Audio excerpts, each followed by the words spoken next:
It's been a while since I posted an update on what's going on behind the scenes with Geek Gamers and what plans are for the future for the channel videos. And I thought I would do that now as I've been busy with things outside of the channel for a bit. And it doesn't mean nothing's going on for the channel, but I haven't posted in a few weeks. So I wanted to let you know a few exciting developments that are going to be coming to the channel, starting with this game, Coriolis. This has been suggested to me over the course of a bunch of videos that I posted by a number of different users, and it is probably going to be the next video I post, not 100% guaranteed, but probably. Working with this rule set has been a challenge and a joy. It is, as you can see here, large in scope. The book itself is lengthy and really super heavy. It's the paperweight is great, and the book itself is quite solid. Gorgeous production. A little intimidating, honestly, to be dealing with an entire world, and there is so much lore here, and the way the game works, it really does necessitate, on many levels, working with a group. Sort of that's baked into the rule set, perhaps more so than in other rule sets that could be more easily adapted. So to do this as a soloist is a challenge, and I will talk about in the video some strategies for working with rule sets such as this, where there is an overwhelming amount of structure to the world, and there's even, as you can see here, in designing the character, there's talents for your group, and I think there's also talents for or attributes for a ship that you might have. So to envision doing that as a soloist, where typically, if you watch my channel, you know I play, for the most part, either one PC or maybe two, where I'm sort of more focused on one, it presents difficulties in approaching a rule set like this. Is it impossible? Absolutely not. Indeed, working with a rule set like this, I happen to be showing lots of not art, but the book has just gorgeous art throughout, even though what you're seeing here is a lot of text. In a sense, working with these types of rule sets presents great opportunities for the soloist and immense what we would call in board gaming replay value, because you can just approach sessions so differently, and not necessarily through some type of connected campaign, but just sitting down to the rule set and approaching it one way or something totally other. So we're going to take a look, at least in one video, on how I would approach that and develop some type of story in session. So that's coming up for the channel. And also coming up will be Mutant Year Zero. This is role-playing at the end of days, post-apocalyptic, much more manageable to deal with. The Year Zero system has been implemented in many other games, as we will see.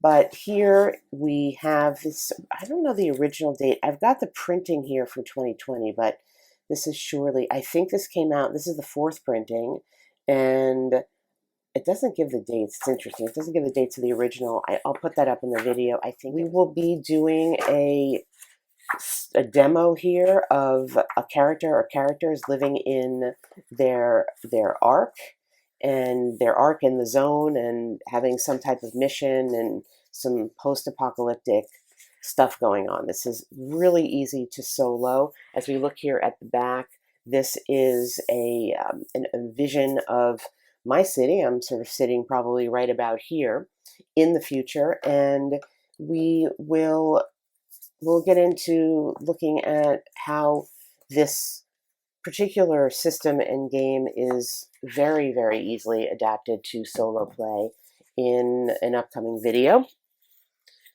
Some more solo RPG. I have really long wanted to do Tales from the Loop. I remember again, I don't know the original date. I'll put that up. I feel like this was 2017, although this is also the fourth printing from 2020 that I have. Long been interested in this. I haven't looked at this rule set at all yet. I remember when it came out, it seemed so super cool.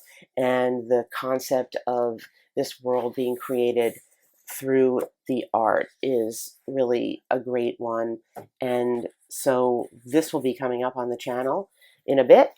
And following that, we will follow that with what followed it, which is Things from the Flood. So Tales from the Loop takes place in the 1980s, and Things from the Flood takes place in the sort of same world in the 1990s. It has somewhat slightly different rules. It's a little more violent, as you as you see here. Some kind of crazy piece of art. Again, haven't looked through this yet at all, so I can't speak specifically to the relationship of the rules to the other one, but it is in the same world and utilizes many of the same rules, but I think there's a little bit extra in here. As the back says, there's new rules for scars and death. The stakes are higher and the risks are greater. So we will work with this somehow. There's 4 complete scenarios here in this book, and I may do a little pick and choose from that to create a story. I don't know. But this is coming up. I'll likely do Tales from the Loop first and then Things from the Flood. So that is some of the solo RPG, and we are going to also be looking at a board game at some point in the future. And this board game will be Cloudspire. I just received Cloudspire, and I have here the Solo Scenarios book, which is, if you're familiar at all with this game, the whole box is super massive, and I'm not going to show it here, but even the Solo Scenario book is really big and spiral bound, which I love, and it has scenarios for all the different factions. I don't think they're called factions in the game. The 4 different groups in the main game have little sort of mini campaigns here, and I'm going to be presenting this after I play it a lot to talk about the solo play and the sort of some discussion also just of the development of solo play and its relationship to quote unquote regular board gaming over the years that I've been participating in the hobby at this level. And here's a look at the 4 different groups in the world: the giants, the sort of forest people, the heirs, which are sort of avian types, and the magical-ish sort that ingests this magical energy, the source in this world, and they compete for the resources that are limited. And so this will be also coming up on the channel at some point, probably interspersed with some of the RPG material that you just saw. And then I also have planned on the channel, and I'm waiting to get some more components in for this. There's been a lot of people have reached out to me, and I have also on my own discovered a lot of what I would call, for lack of a better word, sort of independently designed RPG supplemental material that are either games or components that are designed to be used with many different types of rule sets, and to provide some backstory, or almost like a pre-game or a side game or something that would allow you to interact with the world. So I'm gathering together some of these things. I'm going to present them together with a brief look inside a new D100 dungeon book, The Dragon's Return.